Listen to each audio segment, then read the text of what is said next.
The king's hidden garden. Long ago, beyond rolling hills and silver rivers, there was a peaceful kingdom called Bright Vale. The people loved music, laughter, and helping one another. At the center of the kingdom stood a beautiful castle where King Elias ruled with wisdom and kindness.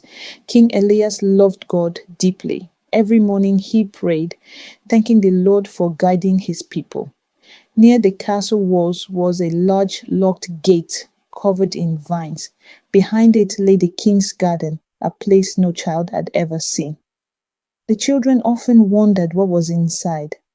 Treasure, some guessed. Magic, others whispered.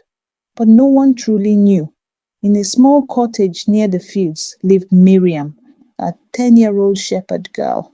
She was gentle, thoughtful, and loved talking to God while watching her sheep.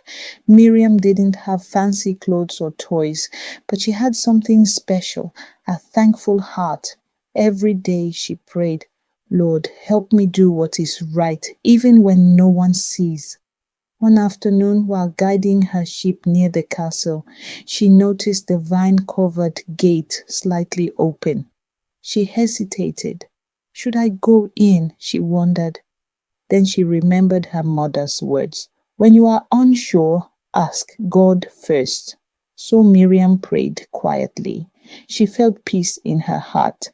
Carefully, she stepped inside. The garden was not filled with treasure. It was neglected. Weeds covered the paths. Flowers drooped. A fountain stood dry and cracked. Miriam felt sad. How could something belonging to the king be forgotten? She picked up a fallen watering can and poured water from a nearby barrel onto a dying plant. I can help a little, she said. She returned the next day and the next. No one told her to. No one praised her. She simply cared for the garden because it needed care. What Miriam did not know was that King Elias often walked the castle balcony early in the morning. One day he noticed a small figure tending the garden. Who is that child? He asked his guard. No servant has been assigned there, Your Majesty. The king watched quietly as Miriam walked, humming a worship song she had learned in church. The king smiled. She serves faithfully without reward, he said. That is rare. In the village lived two boys, Daniel and Thomas, who loved attention. When they heard rumors that someone was working in the king's garden, they rushed to see. They found Miriam pulling weeds. Why are you working here? Daniel laughed. No one even notices. Thomas added, if I work for the king, I'd want gold. Miriam wiped her hands. I'm not working for gold, she said gently. I'm doing it for God. The boys shook their heads and left, certain she was foolish.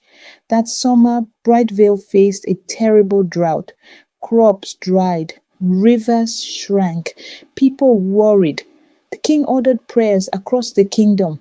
Church bells rang as families gathered to ask God for help. Miriam prayed too. Lord, please care for our land. While walking through the garden, she noticed something amazing. The plants she had watered daily were still alive. Their roots were deep, their soil was moist. The garden had become an oasis. One morning, royal guards arrived at Miriam's cottage. Her parents gasped. Have we done something wrong? They asked nervously. No, the guard smiled. The king wishes to meet Miriam. Miriam's heart pounded as she entered the castle.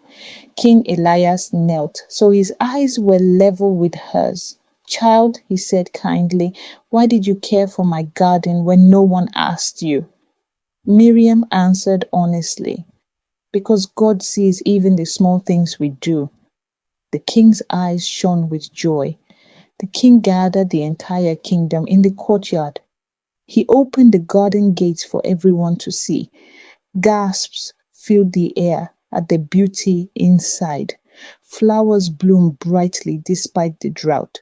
This garden lives, the king announced, because one child served faithfully when no one was watching. He turned to Miriam. You remind us of what God teaches. Faithfulness in little things leads to great blessings. The proud boys felt ashamed. They approached Miriam later. We laughed at you, Daniel admitted. Miriam smiled kindly. That's okay. We can help together now. From that day forward, many children joined her in caring for the garden. They sang worship songs as they walked. The garden became a place of prayer and peace for the whole kingdom. Years later, King Elias explained the garden's true purpose. It was never meant to test strength or skill, he said. It was meant to reveal hearts. Just as God looks not at appearance but at the heart, Miriam grew into a wise woman, known for kindness and faith. And whenever children asked why the garden mattered, she would say, because serving God faithfully makes ordinary places bloom. Morals from the story. God sees what we do even when others don't. Matthew 6 verse 4. Faithfulness in small things leads to greater blessings. Luke 16 verse 10. Serve God for love, not rewards. Kindness and humility reflect Christ's heart. Prayer and obedience bring spiritual growth. True treasure is a faithful heart, not riches. Helping others and caring for God's creation honors Him. If you enjoyed this story and found something meaningful in it, please consider subscribing to this channel. Turn on your notification bell so you'll be among the first to know whenever a new story is released. Don't forget to like the video and share your thoughts in the comment section. We'd love to hear from you. And if this story touched your heart, kindly share it with others who might enjoy the journey as well. Your support helps these stories reach more people and continue inspiring young minds, nurturing good values and touching hearts, both young and old, everywhere.